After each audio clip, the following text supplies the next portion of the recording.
Dear students, I am Dr. Basavaraj N. Akki, Associate Professor of History, Government First Year College, Dandeli, Uttar Kannada District. This video is for BF first semester on urbanization, that is causes for urbanization, affiliated to Karnataka University, Dharwad.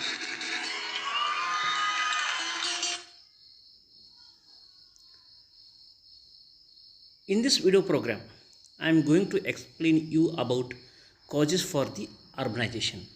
So here I am going to give you about introduction, definition of urbanization, causes for urbanization.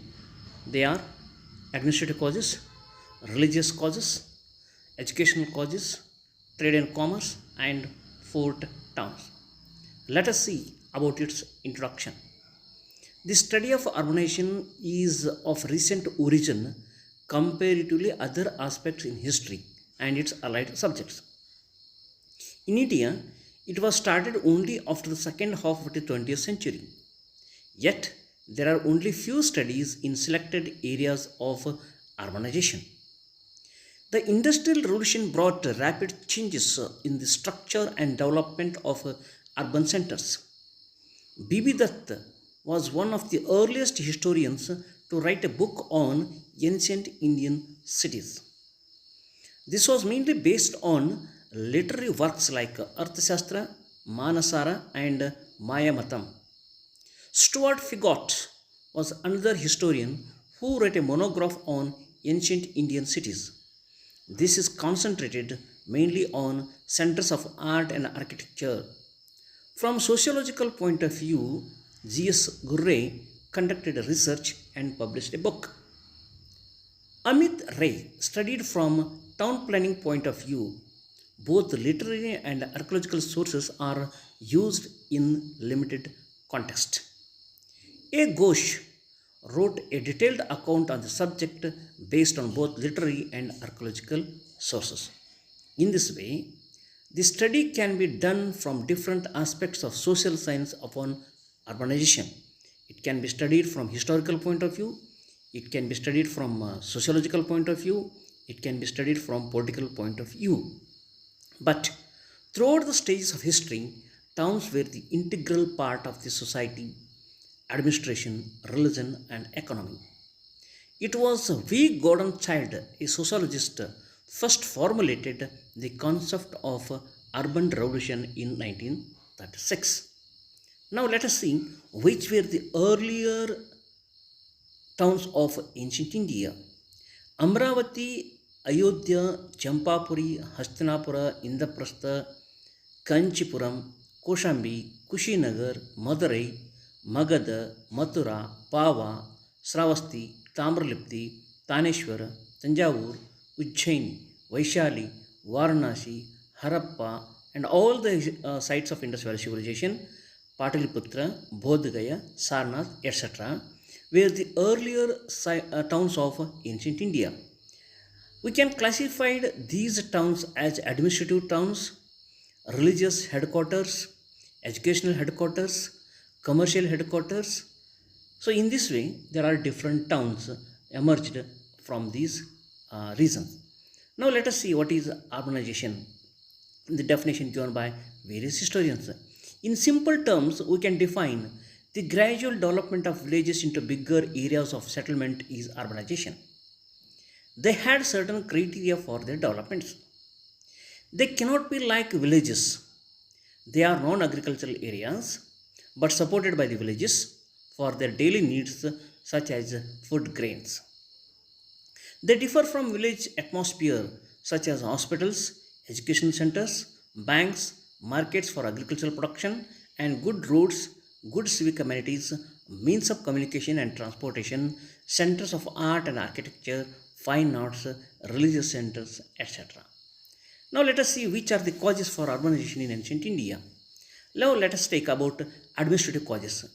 In ancient times, dynastic rule and civilizations grown on river banks. The vast empire or kingdom was divided into various units for administrative convenience.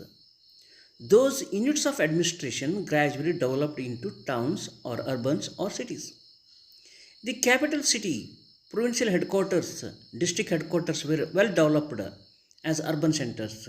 It was inevitable for the administrators to provide all basic civil amenities or civic amenities to the dwellers for their daily life.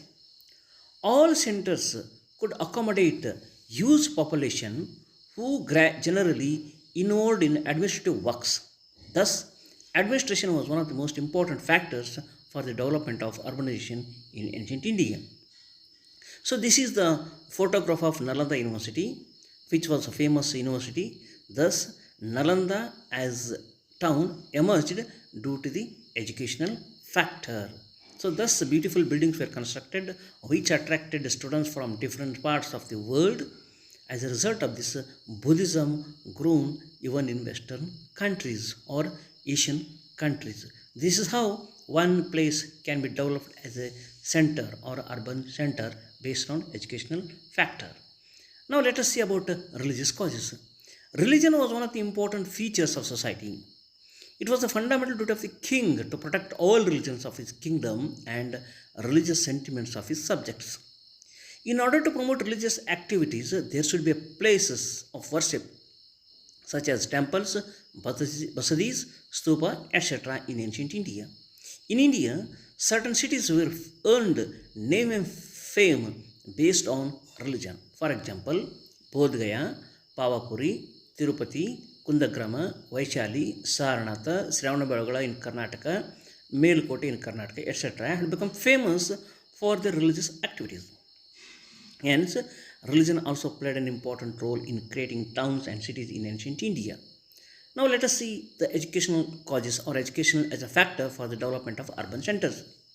In ancient India, more importance was given to education and educational institutions. Kings extended their royal support to Agraharas, Gatikas, and Brahmapuris and Brahmadeyas. They liberally donated land to those institutions for the maintenance, and there were few international centers of education such as Nalanda, Vallabhi, Takshila, Vikramashila, Pushpagiri, Somapura, Kanchi, and Salotki in Karnataka, that is in Bijapur district. They attracted students from different parts of India and abroad. As a result of this, such centers were emerged as urban centers. Hence, educational cause was also important for the creation of urban centers. So this is the photograph of a Takshila city, how it was emerged as a town due to education in ancient India. Trade and commerce. Trade and commerce was the important occupation of ancient India. The economic and commercial evolution of any land depends upon its physical environment. A network of roads merging into the Silk Route helped in understanding commercial and political contacts with adjoining foreign kingdoms of Asia and Europe. Maritime was another important branch of global network. Silk was a major item of international trade in ancient India.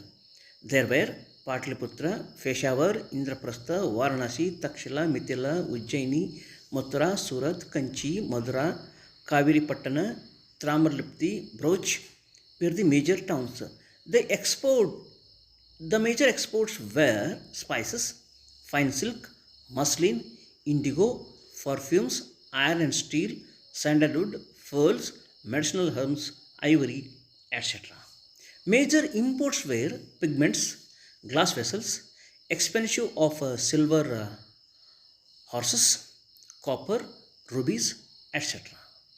Foreign writers like Megasthenes, Payan, Huensang, Al-Biruni and Ibn Battuta had all mentioned about flourishing trade in their accounts of India. So this is the map of ancient towns of India, in which you can see Tamarlipti, Vaishali, Takshila, Vikramashila, Ujjaini, Lothal, etc. So this is cannot be seen properly. You can use the Google map in order to see the location of the exact towns.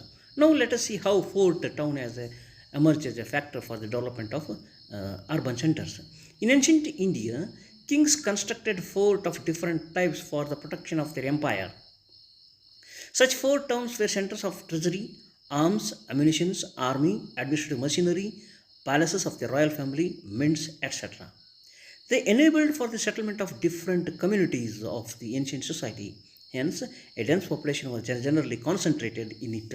Thus, the urban center developed in ancient India.